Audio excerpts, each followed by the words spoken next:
Hello again, friends, and welcome back to my channel. My name's Amy, and I'm glad you decided to join me for chapter 24 of myself reading the book to you. Today is actually a special day book reading because I'm going to be reading two chapters today, just because chapter 44 is a very short chapter.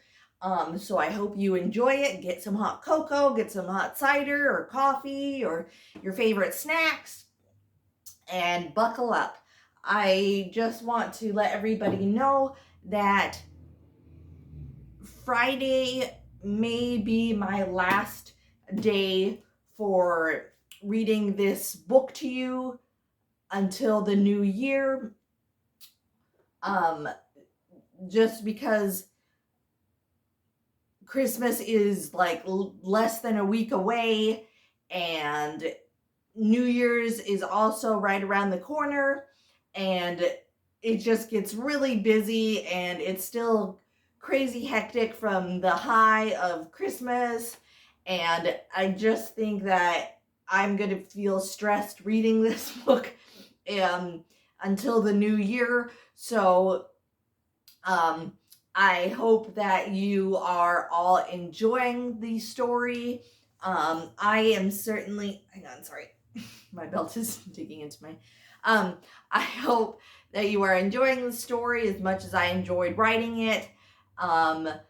It means so much to me that you all click the like button on these videos, and hopefully you're sharing it with other people.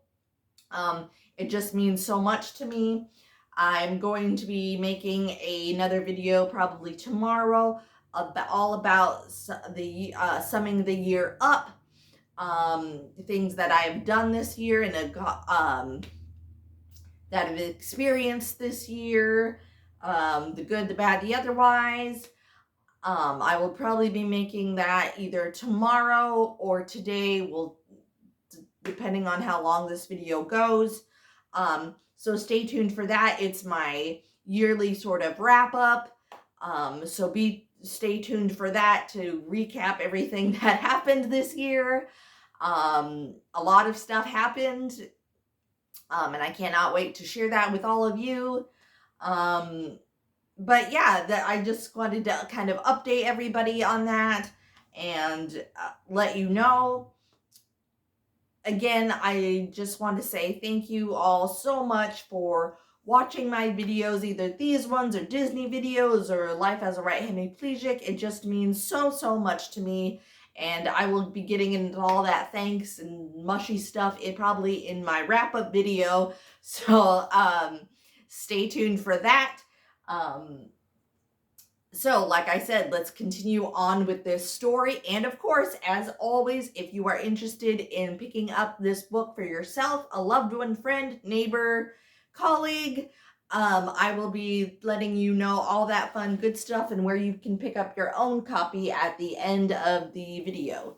So, without further ado, let's just jump back into this adventure. Chapter 44. After they were gone, both Oakland and Ripplin sat down with a few other legends that had stayed, along with some beasts as well. Spirits of the fallen legends, led by Trigger, were also present. They had a detailed discussion on how best to aid the hunter and legend on their mission. By nightfall, they had a plan of action for the long days ahead. I hope Jacob comes soon with the elves. We will need all the help we can get, Trigger said, as all the others murmured their agreement. So that is all of chapter 44. I told you it was a short one. Chapter 45. In the southern woods, deep, hidden behind a large waterfall, Jacob watched from on the top of a slab of rock behind the waterfall. He could tell he was so close to unlocking the prison, which the elves were prisoners. What was I lacking to open it? He wondered. He munched on a small number of provisions he had left. It had been many long weeks since he saw his younger sister Castilia. He hoped she wasn't getting into any trouble. He smiled to himself in memory of her. Here he was all by himself, while she was off somewhere trying to defeat Prince Nero. What would Castilia say if she could see him now? Keep trying, he thought. Jacob finished his food and came by the large rock face. The legend put both hands against it. He could feel the warm elvish magic from behind it. It was barely there, a faint heat. Jacob almost didn't recognize it, but it was there. Open, he said out loud. Nothing happened. Open! I command you to open on the authority of the legend. This time, the ground around him shook and knocked him from his feet. Then it stopped just as suddenly as it had started. This got him thinking. He looked up and dusted himself off. It was still locked. His heart raced. He got another idea. He stood up and again came to the same spot as he had done before. He did the same thing except for one thing. Instead of speaking in common tongue, he spoke unlock in Elvish. Pentar Tangro.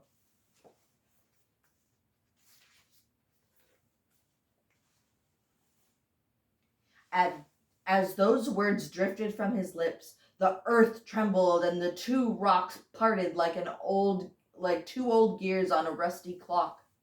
Jacob was now standing face to face with a male elf with fair skin and light bluish-hued hair.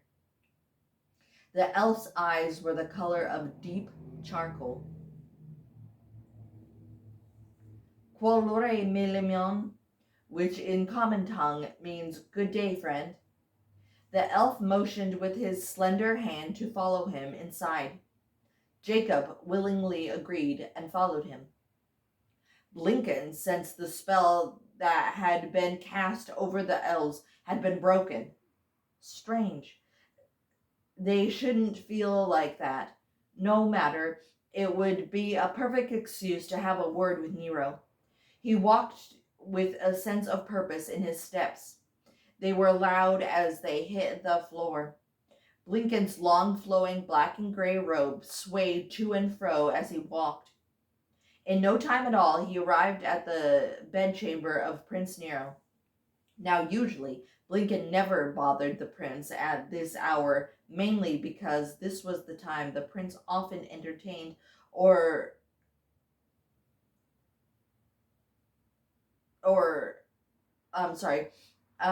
the prince often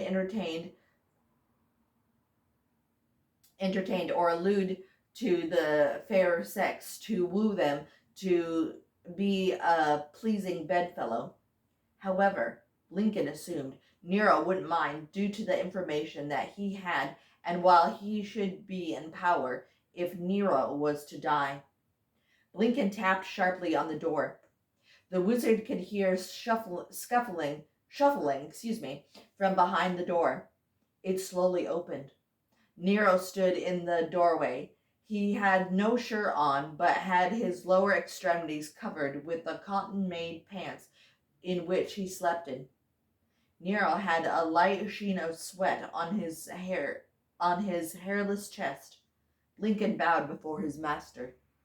My lord, 1,000 apologies, but there is a matter I find most disturbing. Nero gave no visible expression on his face of concern or interest. Well, you best come in and tell me, Nero said dryly, and stepped aside so Blinken could enter the prince's chamber. The room was filled with not a lot of things as Blinken had assumed. To one side there was a large four-post bed with the finest linen in all the territories. In that bed lay some unknown woman fast asleep, and her back was exposed, and it was clear by her uncovered back that she was nude under the scrunched up blankets. Nero followed Blinken's gaze to the woman. The wizard quickly diverted his eyes. Nero silently walked to the area with the bed and closed the door to his inner bedroom. To the right was a desk with a chair. To the right and above the desk was a window. To the left there was a small table, and on the table was a wine bottle, two wine glasses, a plate with meat, cheese, fruit, and a half a loaf of bread. Next to that was a long lounge-style couch. Blinken admired the simplicity of it all. "Blinken, sit," the prince said, and startled the wizard out of his own thoughts. Nero motioned to him to the couch. Blinken hastily sat down. "Nightcap?" Nero asked, and began to pour two small glasses with a dark red liquid. He walked over and handed one of them to Blinken. Nero pulled out the desk chair with his other unoccupied hand and sat down. Nero, once seated, gulped his drink in one go, as did the wizard. "Now, what is the matter of great importance you need to speak with me about?" Nero asked, as he twirled his now empty glass in his hand. "My lord, I felt the spell you had cast over the elves disappear," Blinken said. He was holding on to his empty glass with both hands. "Is that all? Honestly, I thought it was more pressing than that. You know as well as I do that even the deadliest of spells, no matter the spell caster, will fade and lose power eventually. Come, tell me the real reason you came to me. Otherwise, I will dismiss you and attend to that lovely creature you saw in my bed." He paused as he watched Blinken turn his head, even knowing the door was shut, for the woman had tempting curves from the very little that Blinken had seen. "Poor thing, she wasn't prepared as she thought she was to slake my needs," Nero said. Blinken knew fully well what Nero was implying. Forgive me, my lord. I listened in on your conversation with Rifa. I think it is a poor choice. She will not do as you have asked of her. You need someone to make sure things you order actually get done." Nero was unnervingly quiet. "Do you really think I've made an unwise decision with Rifa as to my child's carrier?" Nero asked.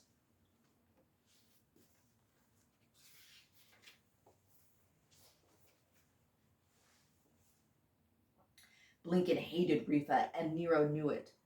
Nero was baiting him. Still, Nero wanted to hear Blinken's answer.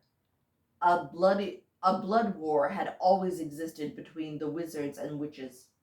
"Yes, I think she will abandon the child and declare herself queen over the 4 territories instead of the child, or worse, kill the child so she can always remain in power," Blinken said. Nero raised his brow, but made no other facial expressions while he thought this over. "And who do you suppose, if Rifa isn't a good choice, then pray tell, who should carry my child?" At this question, Blinken smiled. The prince was interested in what the wizard thought. "The mother of the hunter of the orbs, for he would never dare harm a hair on her head, and certainly not if he found out she was with child." Nero moved his hand on the arm of the chair. "Blinken, I don't trust Rifa. She is a witch. I've always liked your plans better than hers. Now I need you to swear something for me." The prince was a skilled schemer, and he knew the wizard hate. The prince was a skilled schemer, and he knew the wizard hungered for power. Nero was reeling him in so easily. The prince really didn't care about either of them. Besides, if he were to die, why would he waste his time on either of them? Blinken straightened up. "Name it, my lord, and it will be done." At these words, Nero slyly smiled. "I need you to swear that if Rifa tries to retain power when my child becomes of age, I need you to swear that if Rifa tries to retain power when my child becomes of age, surely you will kill her and assist my child to continue my good work.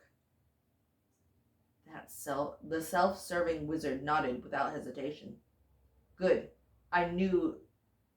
Good. You know, Blinken, if I thought you were unloyal, I would not have hesitated to kill you. It was not a it was not a threat. No, it was a promise. Blinken was mute. He knew that Nero read his thoughts about what it would be like if he were to be in power and Rifa was dead. At last, Nero got up. Blinken did the same. Before Blinken left, Nero spoke. Remember, Blinken, Rifa still works for me and might one day carry my child. I will do as you have suggested, but until then, if you even think about killing Rifa, I will kill you. Blinken swallowed, but it caught in his throat. He didn't reply, but just gave a quick nod of his head that he understood. Once Nero was again alone in his room, he poured another glass of wine. As the strong alcohol tingled his throat, he was strategizing. So Blinken wanted to be in power, and at the same time, so did Rifa. He considered the two of them. Each had very good qualities he sought for in his heir. He strolled to the window and gazed out at the starry night. His plans were in motion. He pitted both Blinken and Rifa against each other and told them basically the same thing with variations to fit the situation. His flock of blackbirds would soon be arriving and assembled. Nero also was aware that the legend had broken the spell on the prison that held the elves that he had captured. Damn, he thought. That particular spell would he was hoping Damn, he thought, that particular spell would last longer. Elves were skilled fighters. He should have killed them all when he had the chance all those years ago. Now he also was aware that the legend and hunter were on their way to his fortress. Nero smiled to himself in anticipation. Perhaps he'd give the female legend as a gift to Blinken for his hand in the deception.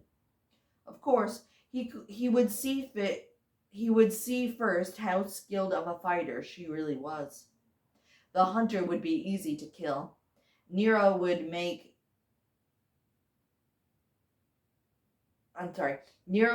John, who was still under the spell, kill his son for him. One less thing to worry about. He was finishing the last sip of his wine when he heard a soft noise of his bedroom door open. Are you coming back to bed? A seductive voice called behind him. Nero set down the glass on the desk and turned to the female voice. She was wrapped up in just a sheet. Ah, this was going to be a very good night. So that is all the chapter for today. Thank you all so much for listening.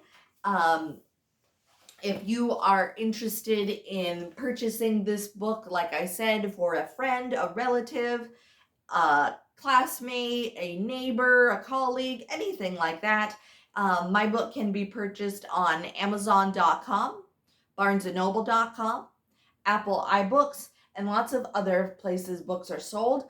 I also have a Facebook page where I try to write an article Monday through Friday all about different topics concerning my book. Like, for example, one article that I wrote is about how I created the names of Leon and Castilla. Another article is about the creation of my three baddies, so Blinken, Nero, and Rifa. I try to keep all my articles spoil-free as possible, so if you are enjoying this book and want to learn more about the different topics that I write about, you will not be spoiled. I am so excited to continue on reading this as much as I can and into the new year. If you like this video, please give it a big like, subscribe, share with friends and family. And as they say in my book, may the elements protect you. And I will see you guys tomorrow for a new chapter. Bye-bye for now, everybody.